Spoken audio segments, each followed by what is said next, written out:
Welcome to Hamtepa channel. Please like and subscribe.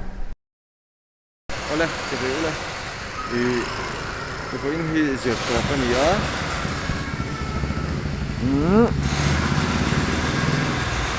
Vlog. Một vlogging hi. Kan ti ve chin don te ang.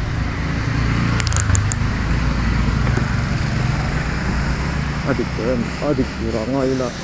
Apen tu aha khanin thì phải anh đi rất là thì rất là đẹp nó học hiện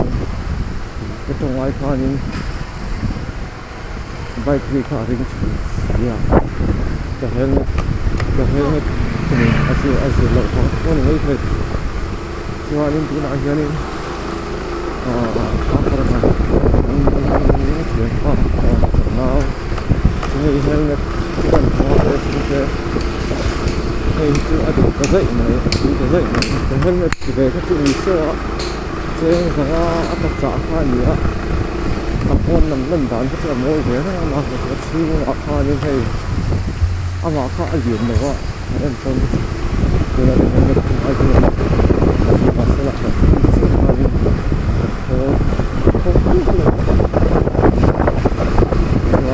kita gila ni.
Thì đây là các cái kia rồi thì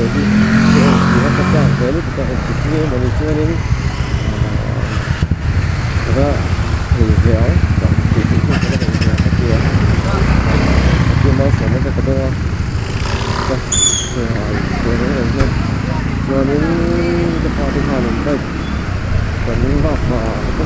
xia cái gì không lấy à không mình không khó cho mình chỉ đó số độ số hữu thì chỉ những kiểu không cho số để quân tư qua mà như kiểu là tất cả nói thế sợ tất cả gì vậy tất cả gì đó chuyện thì rất là vậy vậy gì đó ai nhé thì nó là những vòng khoa những các cái rất là ngon chứ vòng xuân và như những kiểu xuân những tốt chứ vậy cũng phải xây vật này mà tôi phải sử dụng các kỳ á không mình cái gì lạc kia là nào rồi thật là ta nên cái cái về để xưa xuân như là hiện những cái phát triển về thì cũng phải đấy còn còn đó thì lỡ thì đó vai chỉ có đi mà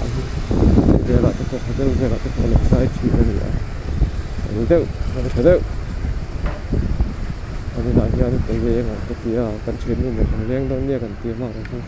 xong lắm phong xíu cần chuyển đi hàng lần hơn xưa rồi cái lên đó nó thì nó được đâu tiền đó cái của tiền tiền thì nó được tiền tiền cứ lại đây trong trên ở diện về ở diện về về diện ở trong những cái vấn đề cho nên hết ai con chồng hết thật đó nó chứ hết ai con chồng ai hiền có chồng hết còn không hết mà lấy chút về mà cái còn về là người mình cái con chồng tấm mà nó chứ hết ai con chồng sợ đi về chúng ta các phần gì đó xuân anh cũng cảm ơn được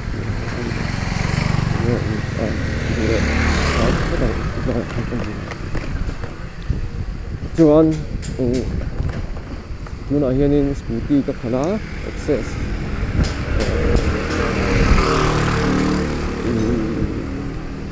cái trong cái phiệt của nó trên cả ngoài trong công ty cả chiếm là vào mà rồi chúng chuan lệ cái nghề sẽ để sử dụng các content addiction content ha cái gì nào ta nó tí cần gì vậy mà rồi chút lắm bằng video chỉ đó hi cái này mong là thì chúng cho entertainment chất thì nó mới đi xong nó cái đồ phát hiện mà xong nó cái subscribe thì này sáng ngã để cho sorry anh đâu sáng ngã cho live luôn cái này về ta lớn đấy này chuan phát cái phone trên đó anh ấy mình có lâu rồi mấy thì cái to lâu đó nó vượt nó phải rất là ngay nó thì là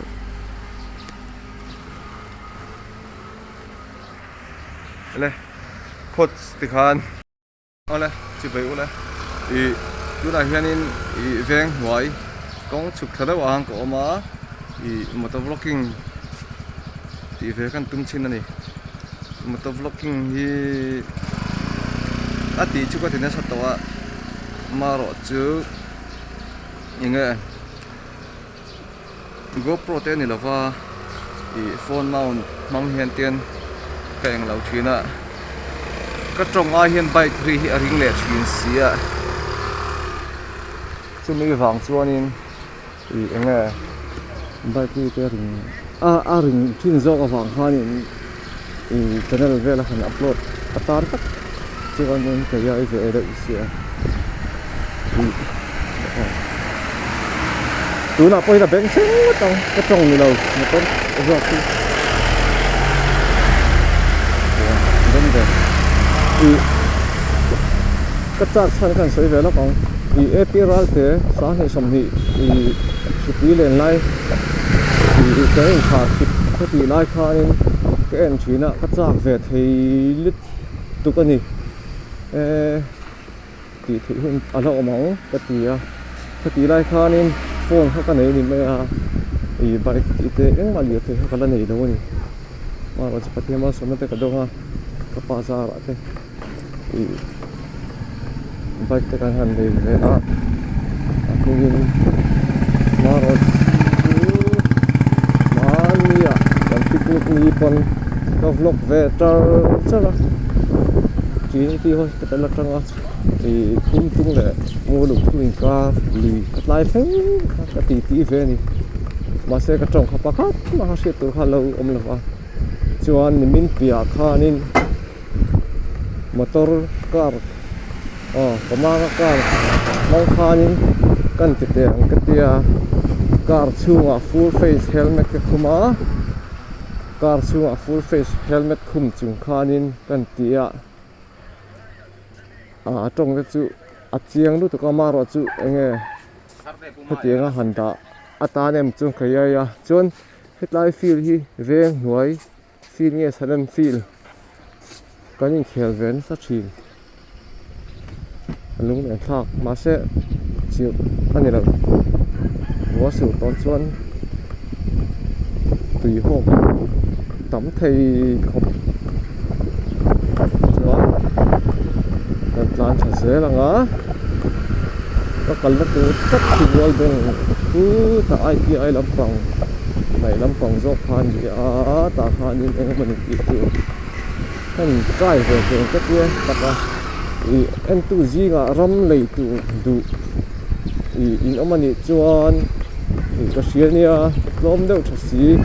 mua lùng thu cái xe ngoài sòng có thể tính cái xe ý chả bốc xí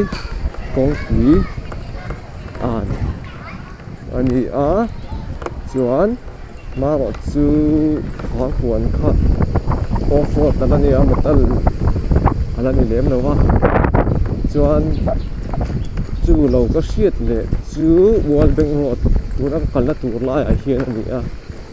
cái chuan chú đã có rồi chú đang chú bằng mà rồi chú âm mình chú sang về đâu lấy mấy thứ gì nó mình chú mà sẽ là tôi sẽ lấy tập trung tâm mà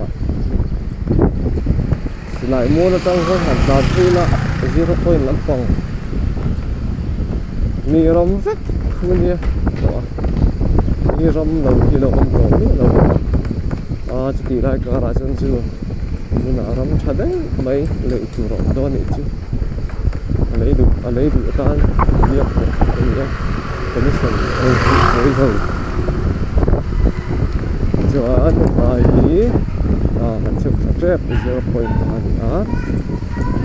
cho anh epiralte anh nó support được cái gì chứ đi là có sẽ xuống mình thành cái cần là xiêm lại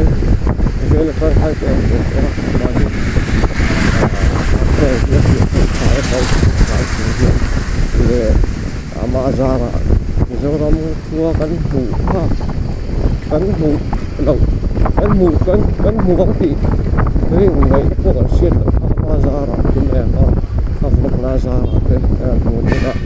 lost cầm cái như này thì thay chuan lại hi EPC notice India General Headquarters Complex khan ta chuan tu nào hianin salem ve oi ka tlan hi lai hi ke ta tang he ka kal thina adik na so ta tang sang to la so lok salem ve ga ta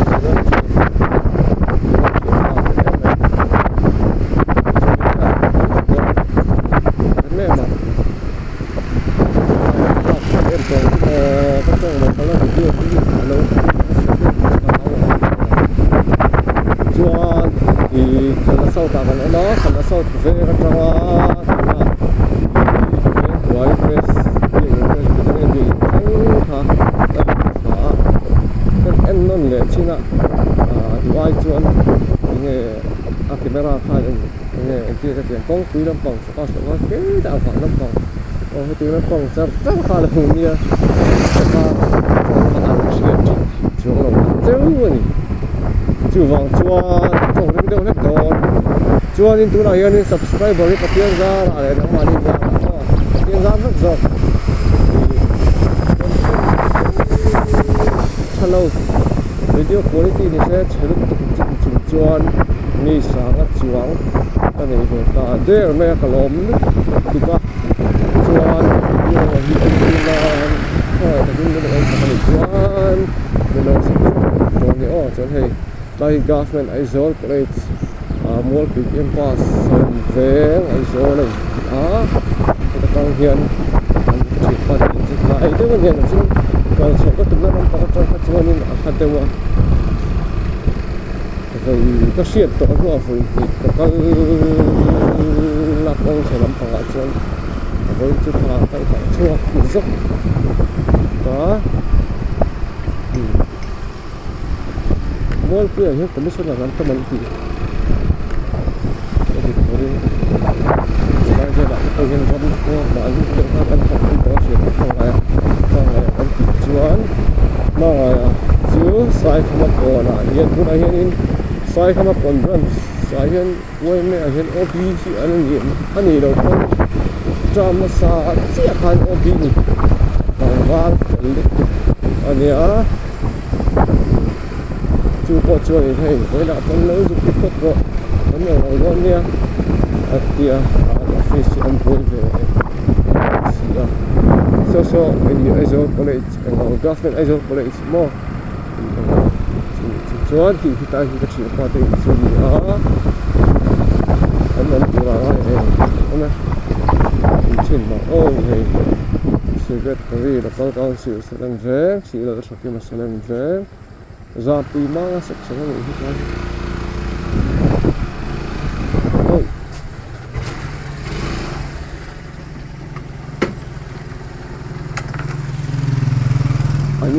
anh thấy có vật gì còn cái mặt cái gì à Ma helmet thì mo giờ mà tao có họ cái nào chuyện pa cái nào về thấu cái chuyện pa ni bốc chỉ mới tao có họ chuyện nữa cho anh này hay cần lụt chỉ rằng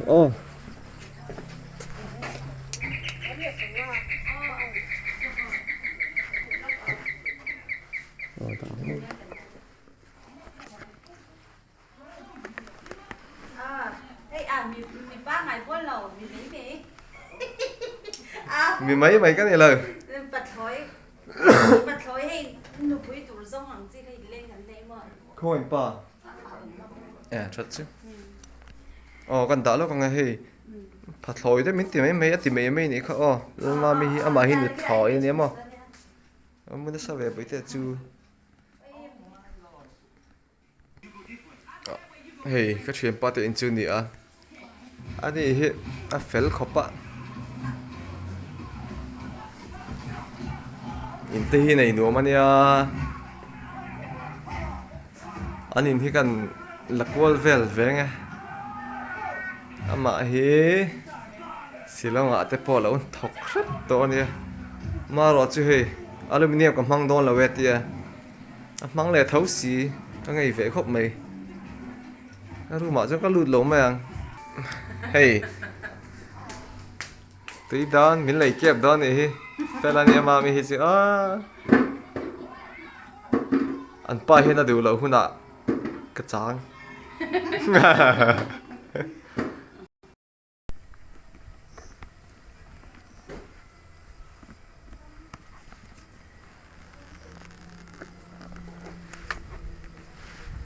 lý chỗ đồ đấy cái lấy rây ở rừng khóc này sọc cái mặt thì son phone son nha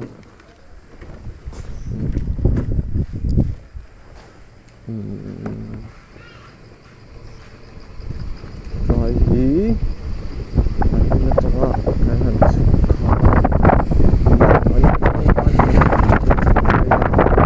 khi ta chief practice điểm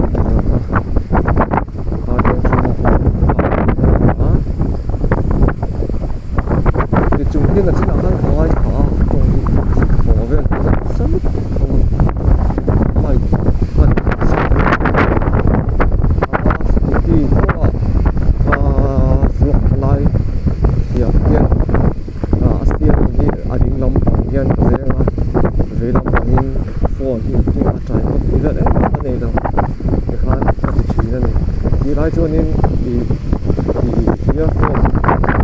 mouthpiece của nó gì nào tiền cho chuyện hai chân trộn họ chỉ rồi earphone mai khi chuan a man chak ve lu ka du ai chuan ka le nga kha thì hai cái mình hon tira mà mình kha lo siam suốt à thằng cái mức thì mấy á rồi chứ cái nhìn đâu cái nhà chuan hian về làm ở qual chi ang á ding lam tong cái tam pang hi 0 point nên về tu nào hian in cắt trồng ring đâu thế càng tu nào hian em lâu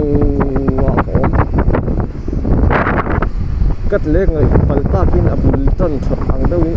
o le chỉ bay u le cái channel napa channel mình lo chỉ sang tu te cho nó sẽ ya chuan in ni hi se sam ni ngen se chuan tu na hian in pu ta ram enin ka kal do này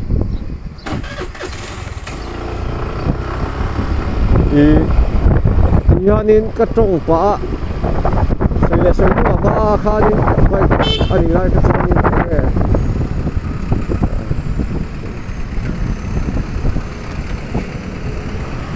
bai ka ni lai ka chuanin bai ri harin tuka upload ngam khani lo ni asang than pa ya asan ba han ko than le ve kha kap pe lo chuanin cái video hi sẽ là anh nói về lúc đó sao đấy thì ila GoPro tên này ila anh mò phone phong thôi tất cả ba ngày đấy cho nó bị thấy ma rồi chứ phun hi cái này đâu về thì cấp mấy ông thì mà đi cho cả với nó cái này về vào hier nên duong hier nên video tất cả nó chẳng có thể là phá cho nên cái lỗ na thật là sẽ là cái này nó sang khi mà thị kha nên cho nên hi ala ôm lên thế buổi tối tao học là và anh ấy kha cho nên anh ấy lại thì chín chữ nghe như thế thì lại run môi cho nên hồi na thì Good Friday là người ta Good Friday thì dia cái gì anh ấy chỉ anh sai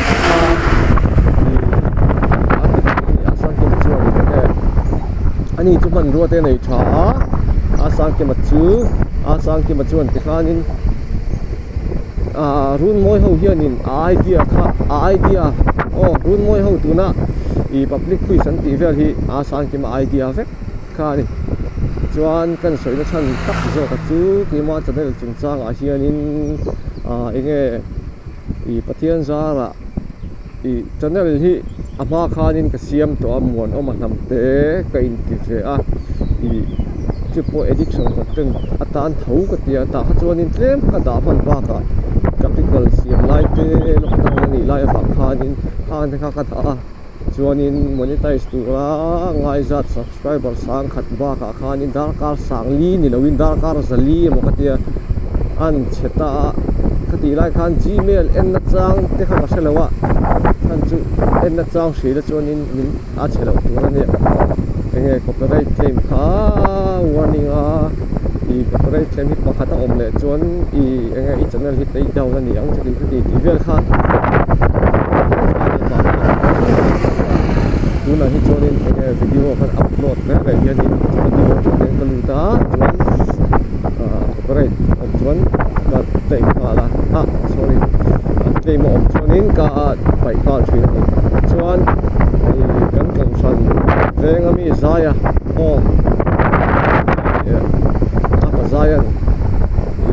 ni han boy step 3 thing ka monetize tu ni ngai ve sia step 2 kan dan thei lo ka kan char chuanin du to mai ya kan to pa ka thia ma to pa pian I khan asa ga mi sang ke mak sei chu kan tia ani khanin password ve lo sei la tia kan sila rei lo te khanin step 2 khamin dan sak mai chuan chumi hiwa dollar sign te kha ron lam ve ani kan lom khopa ma ro chu enge computer atang chau khanin video upload khan monetization on tu ro ka tia tôi là say lòng thì có ăn lòng lòng lẽ thì con với có ba sáng khi mà bốc cho con phone này alo em lâu em thấy cho con hello mà rồi cho ai nên phải mà nghe này 3 step job in progression thì kha kami kha an chat ta ki na mai cho nên em cũng hi cho ka phone chang hian mong sai chon chang ve la ka phone ka po ha adikta chuan tura ka tlan thuina la hi college veng hanwal zone chi ani chuan ka sei le sei tu motor vlog chak em có cái tiếng về thì ta thì cái tiền tiếng thầy của nó sẽ xén cái đầm nó tê mình phải tu cái tiếng này là tiếng cái của chuan nghe là chính là han cái han sẽ và lang đi là han cái han right han đi han mi right cái en lâu là chuan kan han pudon lo ra ne kan tu no thi men ti te eng nge sai pum sai phai level te kha sai pum sai ta ga chuan sai pum ba khonin school a get rei lo te ka thok ve a Saint James Higher Secondary School ti a kon ola pa mo dia kon Andrew zai thiam te in opposite chi khan om thina tu na hi chuan an in son to ta chúng ta có thổ lại chuan sai phù mà mi mò ye te jo na te hau ano mani kha jo na page tu na hian enge ani school a thok tai ka sia jo na hi ma tlang wala ni ma chumi zo thawan ni ani fel em ma chuan no thun ena ero chuan lom pu ye te le kan sei na yo na pui ti ba in ka ta lo la rem pui mo le la rem pui class 12 khami khang te khan ma lom pui nang wal ni thadeu rem pui po no na le thadeu ani chuan wala sip lama rem sang te lo re tai te hau mo jom te an kan mai rem sang in ka te lo zo ani mo chen ba do ko mi ani si chuan tura tiền trồng hi trồng đâu lò lô đó cả ôi cả là cái tổ mà tiền trồng tiền trồng thì là trồng kia là không đi mà thì là cái em về cái trồng khai đi cái vlog cái thịt lâu đi trồng khai nó ăn xiết thì là vậy ai cho nó dễ đâu ở chỗ cái tiệm Asia nó cứ ông về thấu mà rồi chị Asia nó hạ tắm lâu rồi chuan có tầm nó thủ lại tập đánh chậm thế nào không có tiếng đó chuan tập cú gần thì cú chú hoặc tiếng đó chú là biến biến thế cho mình lấy nó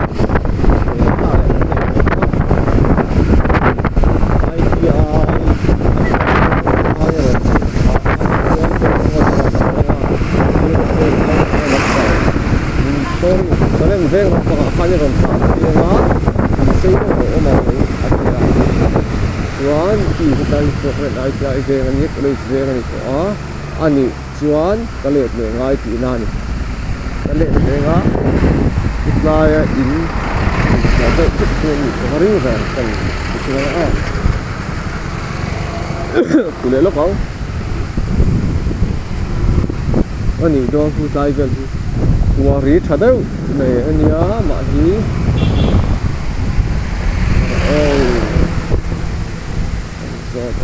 mi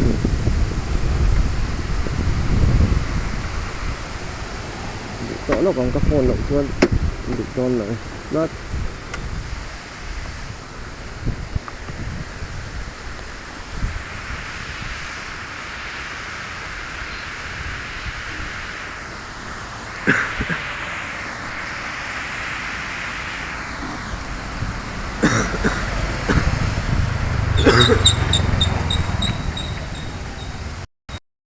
Đây cái theng che ka kal tum na lai chu lai hi ni a chuan ta hian ka lu tanga enge thil om je te khan soyanga mo chuan arem ta le ram vel te chu karon tilang do ni le hei hi ni Chuanin hei lung ze ni mo so kong kho ko zol so a zo hian a uma le min akla mai na birlu te engineer ho ina lungrem net tur chuan na birlu te an piang te khan lung ze ni uma bang hian arin om don arin om don ti